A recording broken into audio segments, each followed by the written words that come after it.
Boa noite, bem-vindos ao Gerando Conteúdo. Hoje a gente vai falar um pouquinho no mundo das gestantes, das futuras gestantes.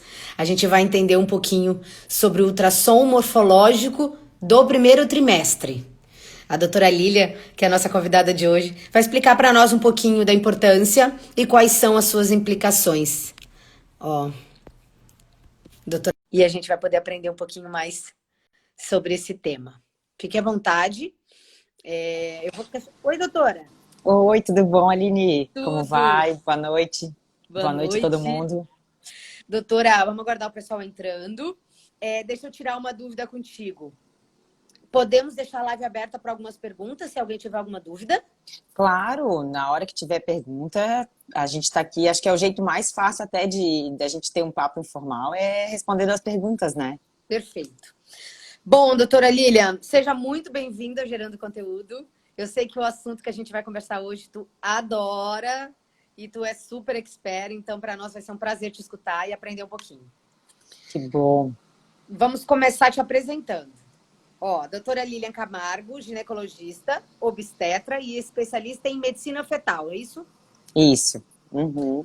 Aqui de Floripa, né, doutora? Deixar bem claro para o pessoal que às vezes eles questionam. Onde é que é a médica? Onde é que ela atende? Em Florianópolis, a doutora Lilian atende. Vamos lá, doutora Lilian. O que é o exame morfológico do primeiro trimestre? Bom, o exame morfológico de primeiro trimestre é um ultrassom que a gente faz, que toda gestante deveria fazer entre 11 semanas e 2 dias e 14 semanas, que é onde o bebezinho já está pronto, nessa fase da gravidez, e que nesse ultrassom a gente já consegue rastrear várias coisas importantes para o bebê. Uma das coisas mais importantes que a gente começa a rastrear é a translucência nucal, o ducto venoso, o ossinho do nariz, o fluxo da tricúspide e também o fluxo das uterinas, que são as artérias que nutrem o útero da paciente. E além de que a gente consegue ver muita coisa, hoje em dia com os aparelhos novos, muita coisa de morfologia já nos bebês nessa fase, né? Doutora, e que tamanho que está o bebê nessa fase? Geralmente o bebê é uma bisnaguinha. Ele já tem um tamanho entre 5 até 8 centímetros, da cabecinha até o bumbum. Então, imagine isso daqui dá 5 centímetros. Então, é bem pequenininho. E a gente E com... pensar que nessa fase a gente já está todo formado. A gente já tem tudo que a gente tem hoje, depois que a gente já nasceu. Doutora, e o exame o ultrassom morfológico, ele consegue identificar tudo isso num bebezinho que está desse tamanho recém? Sim, no bebezinho em média, a gente faz esse exame entre 45 e 84 milímetros, né? Que são 4 centímetros e meio até 8 centímetros. A melhor idade gestacional para fazer esse exame é quando o bebezinho está entre 12 e 13 semanas, que daí ele tem em média 5 centímetros e meio até 6,5, 7 centímetros, da cabecinha até o bumbum. É a época que a gente diz que é a melhor época na gravidez para fazer esse exame. Tá, doutora Lília, e se passar, a gestante não teve acompanhamento, não teve informação, acabou não fazendo o pré-natal desde o início, o que acontece? Bom, esse exame, ele serve para rastrear as principais cromossomopatias, que são as trissomias do 13, 18 e 21. A 21 é a alteração mais conhecida, que é a síndrome de Down. Mas esse rastreio, ele só pode ser feito nessa idade gestacional, pela translucência nucal. Porque a translucência é um espaço de líquido que aparece atrás da nuca do bebê e que ela só está presente nessa idade gestacional. Então, por isso que esse exame precisa ter essa idade gestacional. Porque depois o bebezinho cresce, a translucência desaparece. Claro que nós conseguimos ver outras coisas de morfologia, mas você perde esse tempo de rastrear esses bebês. Então, toda mulher tem um risco de ter um bebezinho com uma alteração genética. E esse risco basal é um risco que é dado pela idade. Quanto maior a idade da paciente, maior o risco de ter um bebezinho com problema genético, porque o nosso óvulo, ele é formado quando a gente está na barriga da nossa mãe. Então, nosso óvulo tem a nossa idade, mais 9 meses de gestação. É diferente dos homens, que os homens ficam produzindo os espermatozoides ao longo da vida, sempre. As mulheres não, os ovos eles são produzidos só intraútero. Então, por isso que quanto maior a idade da mãe, maior a idade do óvulo. E o óvulo mais velho, entre aspas, aumenta o nosso risco. Então, por isso que Ah, depois se perde o tempo de rastrear. tá, Mas aí se avalia depois outras alterações, outra morfologia que a gente. Mas a fase mais importante seria essa. tá. E o que que é essa translucência nucal? Bom, como eu estava dizendo antes, é um espaço de líquido atrás da nuca do bebê e que foi observado que os bebês que têm alguma alteração genética ou probleminhas no coração têm um aumento dessa prega acima de 2,5 milímetros. Então, foi visto, 2,5 milímetros. Então, Doutora, quanto a senhora maior, enxerga tudo isso é no tudo exame, no milímetros, é tudo pico ultrassom? roxo, é tudo pico roxo. Meu Deus. Então, 25, desculpa, 2,5. Desculpa, eu.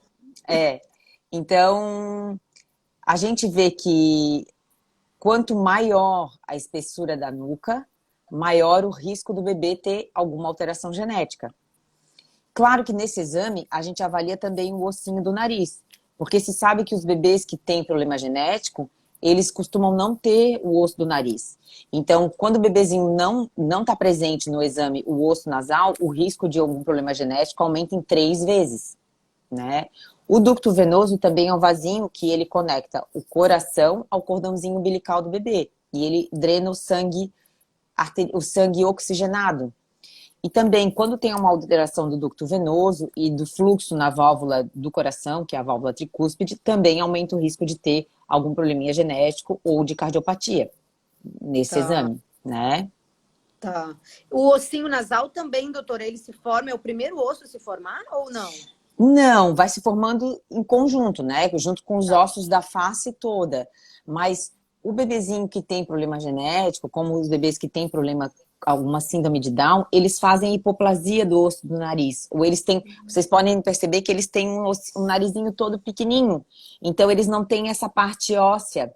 Eles têm só mais a cartilagem. Por isso que é uma característica dos bebês que têm alteração genética ter um osso do nariz hipoplásico ou ausente.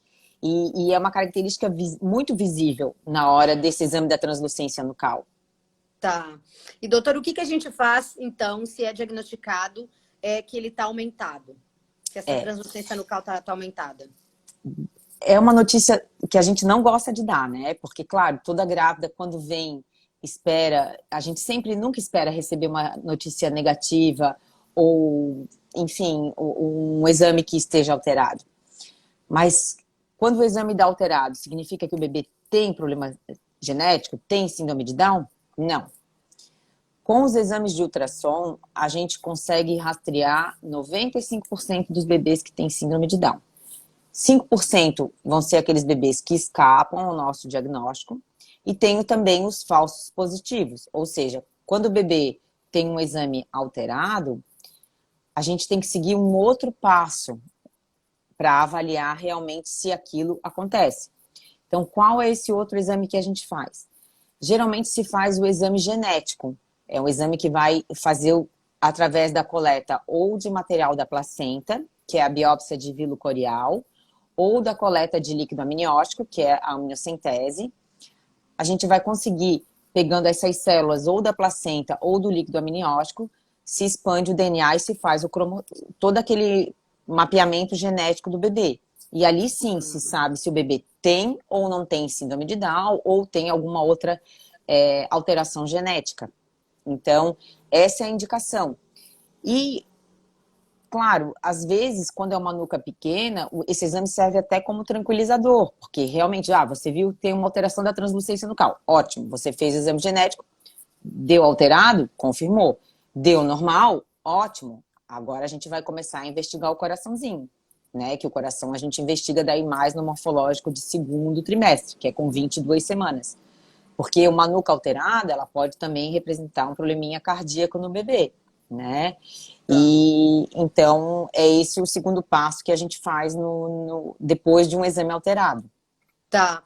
Doutor, eu vi que um dia desse tu colocou um story de uma gestante. Eram três, eram quatro? Um quatro, né? Três. Eram Três, três. Foi um exame da translucência nucal de 3 bebês. três bebês. Doutora, Aham. nos três bebês se consegue identificar o tamanho igual como se Sim, fosse um só?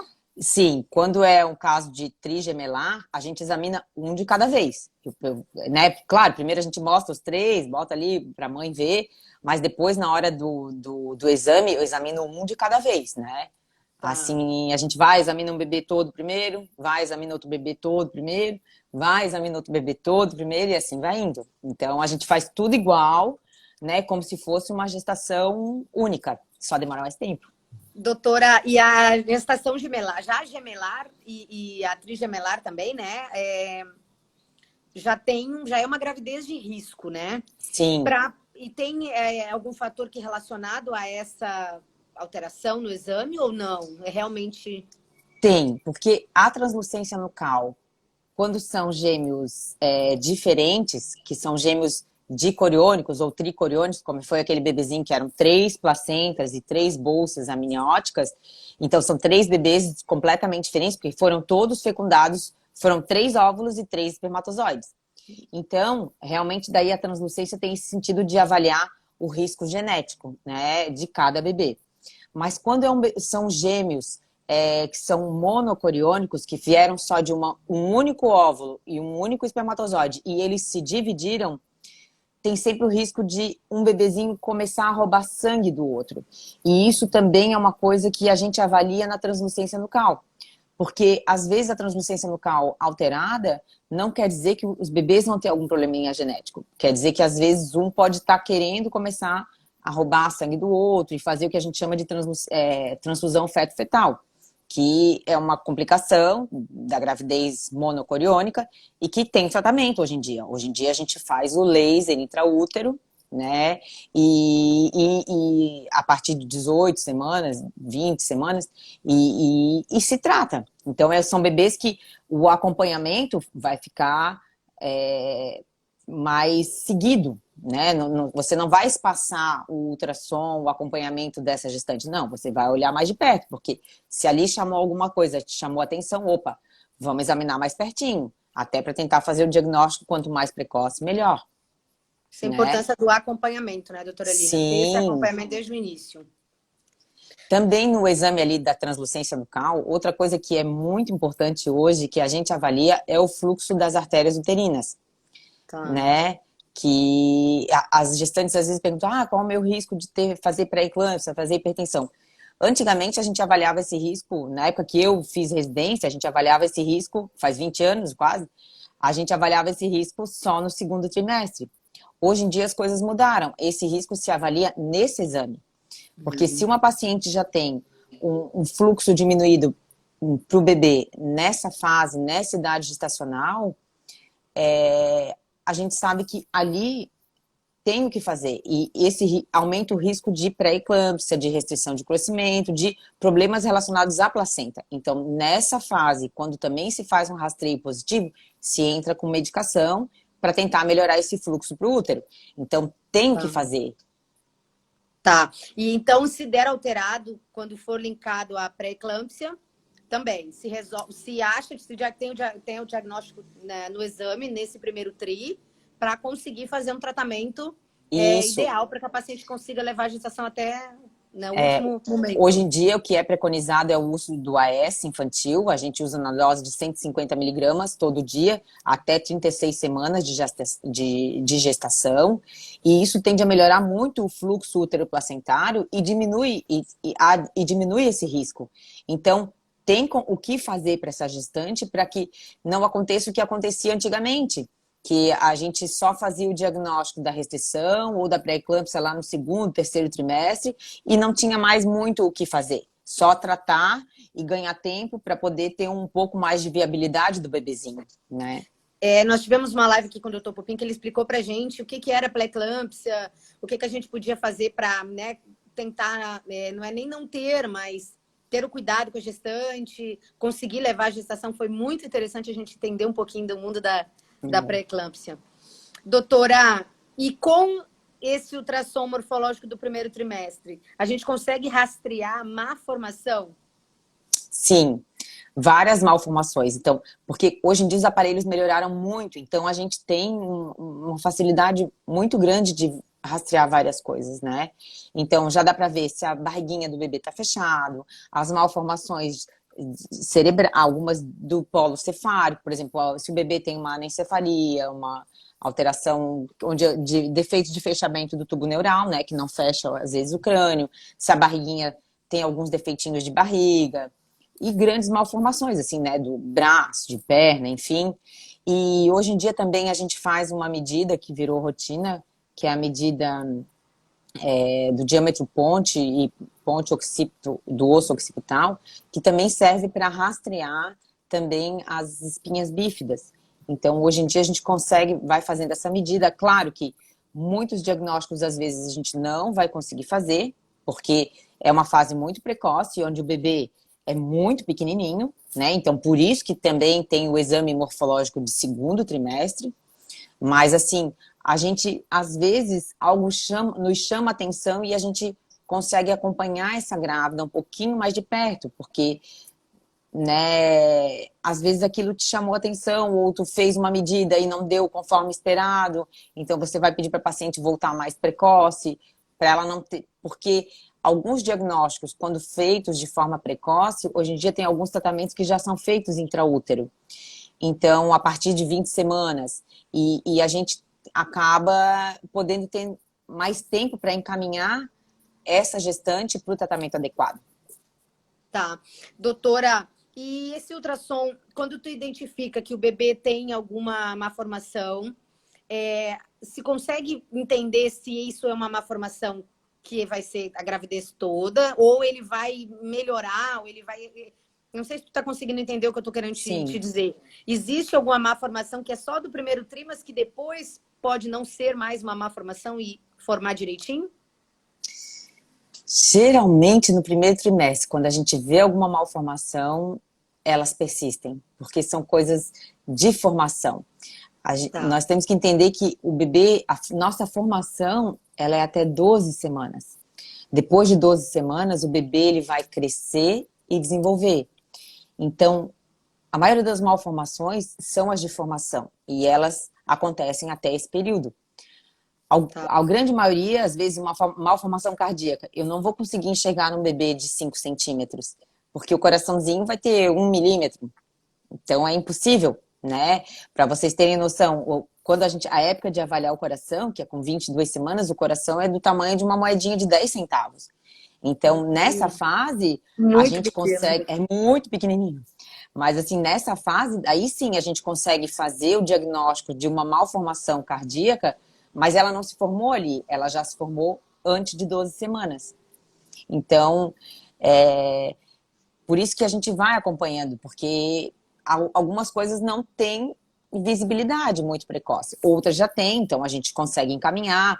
Outras malformações, infelizmente, não tem tratamento, então é só a gente preparar esse casal e preparar todo o suporte adequado para poder receber esse bebê da melhor forma possível, com todo o acolhimento necessário, né, e com tudo que ele tem direito e merece, e essa família saber que está fazendo o seu melhor possível para tratar depois que nasce, né?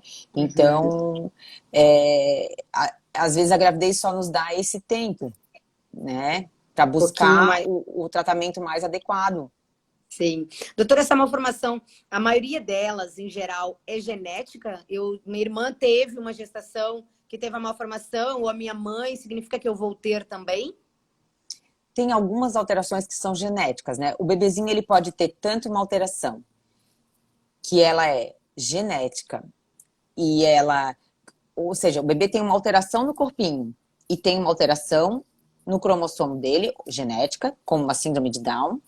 O bebê pode ter tanto uma malformação no corpinho e não ter alteração genética, quanto o bebê pode ter alteração genética e não ter alteração no corpinho. Essas são as 3 situações possíveis.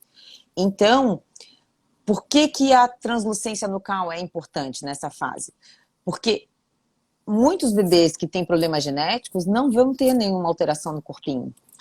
Então, e às vezes, os bebês vão ter uma translucência nucal normal, a gente vai fazer aquele exame e vai estar tudo bem. No segundo trimestre, a gente vai ver uma malformação e, às vezes, naquele segundo momento, a gente vai pedir o exame genético para descartar alguma alteração genética, porque a gente sabe que os bebês que têm só alteração no corpinho, sem ter alguma alteração genética, eles respondem muito melhor ao tratamento, né? Eles são mais fortes, né? Que o bebê geneticamente alterado, ele é um pouco mais fraquinho. Fraquinho. Doutora, e para fazer, ou melhor, para dar um laudo do exame, para identificar, o especialista ele tem uma formação diferente, ele tem uma especialização diferente, doutora? Eu sou ginecologista e obstetra e eu fiz, além dessa residência, eu fiz a residência de medicina fetal, né? Então, que é essa parte que a gente faz de ultrassom intraútero e hoje em dia é o foco da maior parte que eu estudo é isso, né? Que é o que a gente acaba tentando fazer o diagnóstico das alterações intraútero, né? A gente acaba cuidando muito mais do feto mesmo, né? Sim. Então, é importante, então, a gestante ter esse acompanhamento, né? Com a sua, né, obstetra, e que esse exame, né, ou esse acompanhamento com o especialista fetal também seria ideal, né, doutora? É o que a gente sempre recomenda, assim, né? Fazer um bom ultrassom num bom local, num local de excelência que preze em ter qualidade tanto técnica quanto qualidade de equipamento, porque a paciente vai estar segura, né, do que está fazendo. E se precisar fazer, a gente sempre diz, se precisar fazer 2 exames na gestação de ultrassom, quais são os exames? É o exame morfológico de primeiro trimestre, entre 12, 13, 14 semanas, e o morfológico de segundo trimestre, que é com 22 semanas, né? E geralmente de 20 a 24, que são os exames onde a gente vai conseguir dar mais tranquilidade para essa gestante, também fazer o diagnóstico e proporcionar o melhor tratamento possível para esse bebê. Doutora Lília, e no SUS a gente tem disponível para os pacientes? Não. Infelizmente no SUS não é possível, né? Claro que assim, nos serviços de alto risco, como a Carmela Dutra e no HU, realmente assim, eles têm um serviço de excelência, então as pacientes fazem os exames todos, a translucência nucal, fazem o exame morfológico, mas assim, às vezes no SUS, onde a paciente ganha só um ultrassom na gravidez inteira, às vezes é na época inadequada, então também a janela de exame na época adequada também é muito importante, porque mesmo a paciente indo para uma clínica de excelência, fazer um exame com super profissional, tentar fazer um exame morfológico com 39 semanas de gravidez, muita coisa a gente não vai conseguir enxergar, porque não é a época adequada. Né? Então, a gente sempre tenta falar isso para as gestantes. Se tiver que fazer 2 exames na gravidez, com 12, 13 semanas e com 22 semanas. Só. O resto, não precisa mais fazer. Né? O resto... É uma dica importante, eu acho que a gente deixa, né, para as mamães agora que descobriram a gestação há pouquíssimas semanas e as futuras gestantes que se preocupem, então, com esses 2 exames, né, doutor, o acompanhamento e aquelas pacientes que, né, acabam tendo que fazer o tratamento ou fazer a gestação, ou ter, né, o cuidado da gestação com o sistema de saúde público, ter esse cuidado de tentar, né, ir atrás do exame na rede particular, né? Então é um cuidado, né? Um cuidado a mais que a gente pode ter. Se é possível, dica, né? Não perder essas 2 épocas da gravidez, né? Que é importante, então... E a gente pode dar mais tranquilidade, né?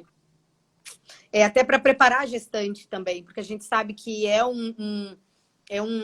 uma gestação com mais risco. Também, depois que nasce, a gente sabe que o trabalho também às vezes, é um pouco maior, tem todo um certo cuidado. Sim. E tem que preparar toda aquela questão de psicológico, etc. Então, acho que é super importante, né, doutora? E tudo com diagnóstico. Quanto mais precoce, melhor a evolução. Porque você já se preparou o caminho, você já sabe o que você vai fazer. Tudo de surpresa é pior.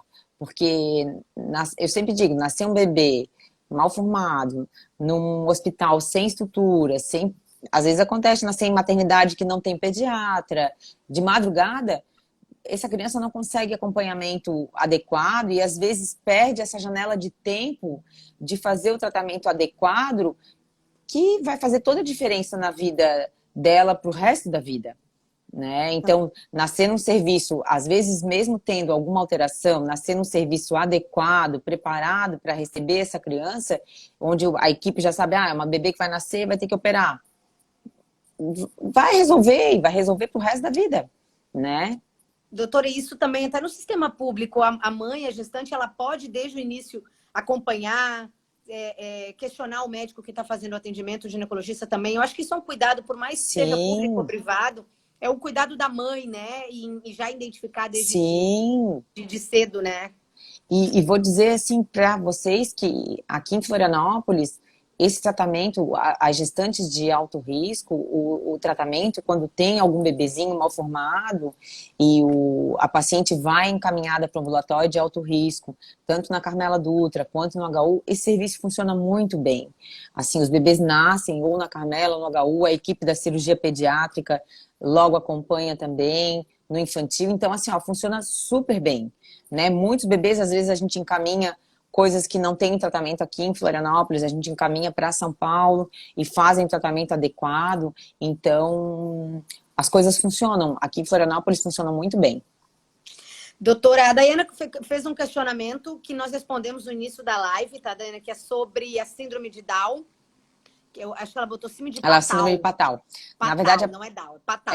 A Patal é a trissomia do 13, né? Tá, a gente consegue identificar, então, doutora, nesse exame também? A translucência nucal, ela rastreia, principalmente, é o principal marcador, né? Rastreia síndrome de Down, trissomia do 13, 18, coisas que são típicas na síndrome de Patal, né? Os bebês já apresentam fenda, geralmente eles têm fendas grandes, tem as mãozinhas. No primeiro trimestre, a gente já consegue ver muito ali no exame de 12 semanas, os bebezinhos, eles abrem a mão, a gente já consegue ver as falanges bem bonitinhas, e os bebês que têm síndrome de Patal, às vezes, eles já têm as mãos acavaladas, então eles são bebês que têm grandes malformações, né? Um falocele. Então, são coisas um pouco mais graves, né? Que, às vezes, a gente já consegue ver num exame de primeiro trimestre, né? Doutora Lília, eu acho que eu quero te agradecer pelo trabalho, né? Por tudo isso que tu estudou a vida inteira, que tu comentasse aqui, são 20 anos já te dedicando aos bebês, passa muito rápido. E eu acho que a gente só tem a agradecer por esse auxílio que tu dá para as gestantes, que eu acho que não deixa de ser, né? Todo esse teu conhecimento que tu acaba, porque é muito pequenininho, são órgãos muito pequenininhos, são diagnósticos feitos com antecedência, né? Com tempo aí para um tratamento. Então, eu acho que eu como mulher, né? Eu acho que a gente só tem que te agradecer por tudo isso que tu faz. Pela gente. É muito bom, né? E eu sou privilegiada, só faço, graças a Deus, a maior parte do dia a gente só dá boas notícias, só diz que o bebê é saudável, que tá lindo, né? E que tá tudo bem. E, claro, às vezes a gente chora com a mãe junto, né? Porque a gente também é mãe, sabe como é. Mas, assim, eu sou muito feliz e só quero agradecer também, Aline, todo o teu carinho, sempre, né? Obrigada pela oportunidade. Imagina, a doutora é mãe, médica, amiga, é filha, é tudo. A gente é tudo. A gente é mulher, né? Mulher. Doutora Lilian, olha aqui, ó. Doutora Lilian é maravilhosa. Daí ele botou que é maravilhosa, que tu é a melhor. Ó, um monte de comentário gostoso da gente ouvir. Eu acho que isso aqui é o que a gente fica contente aqui no Gerando, que os pacientes sempre entram e sempre incentivam cada vez mais a gente a trazer esses assuntos e conversar com vocês, para vocês nos presentearem com um monte de informação, um monte de coisa que a gente aprende todos os dias aqui no Gerando Conteúdo. Ó, já tive 2 momentos, o bom e o ruim. Ela é incrível sempre. Ai, que bom. No bom e no ruim. Doutora Lilian, te agradecer. Obrigada, tá? Muito obrigada por ter participado aqui com a gente. A live vai ficar aqui no GTV, vai ir para o podcast. Então, um caminho para as amigas, para a família, quem está gestante, quem quer gestar. Que a doutora Lilian deixou um monte de dica muito interessante aqui para nós. A doutora Maria Luísa também botou aqui. Lilian, nota 1000. Olha aí. E se tiver dúvida, pode mandar também lá no meu Instagram, que a gente vai respondendo, vai tentando ajudar no que for possível, né? Deixa marcado o teu Insta aqui também. Doutora, um super beijo e bom descanso. Obrigada, tá, querida? Um beijo para todo mundo. Boa noite, tá? Até beijo. Mais. Tchau. Boa noite.